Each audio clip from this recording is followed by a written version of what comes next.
ओम शांति। आज है 15 अक्टूबर।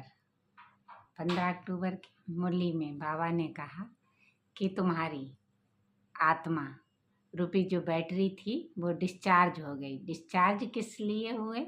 क्योंकि हमने ही 84 जन्म शरीर रूपी गाड़ी को चलाते हुए आत्मा रूपी बैटरी चार्ज करनी पड़ती है।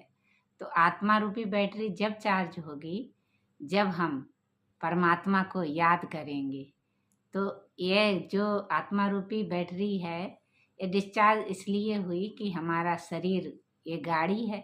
बाबा कहते हैं इसे मोटर जानो, और ड्राइवर है ये आत्मा।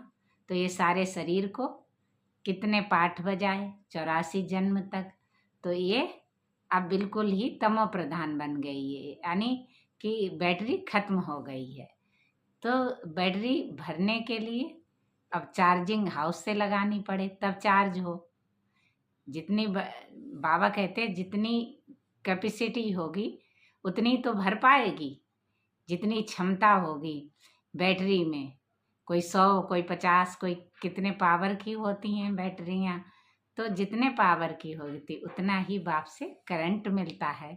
तो उत्तम मध्यम कनिष्ठ बच्चे भी हैं, कोई उत्तम है कोई मध्यम है। तो बाबा तो कहते हैं, आज मुरली में ये भी बाबा ने बताया कि तुम तो पटरानी बनते हो सूर्यवंशी घराने की, तो मखमल ओढ़ते हो, मखमल बिछाते हो, मखमल में रहते हो, यानी सब मखमली। तो और फिर जब कलयुग में आते हैं दुख धाम में, तो खद्दर खादी पहनने लगते हैं।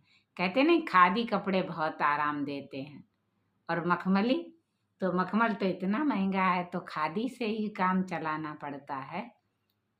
बाबा तो कहते हैं जब हीरे की शिवलिंगी बनाते थे तो कितना हीरे का दाम होगा, 10-20 हजार रुपया, फिर लाख हो गया, अब तो करोड़ों के भाव में अब हीरा देखने को भी नहीं मिल रहा है।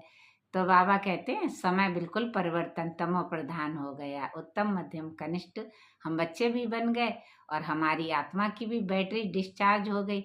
इसलिए बाबा कहते हैं वो भाग्यशाली बच्चे हैं जिनका किसी निर्बंधन है, जो खाली रहते हैं, जो बाप को याद कर सकते हैं।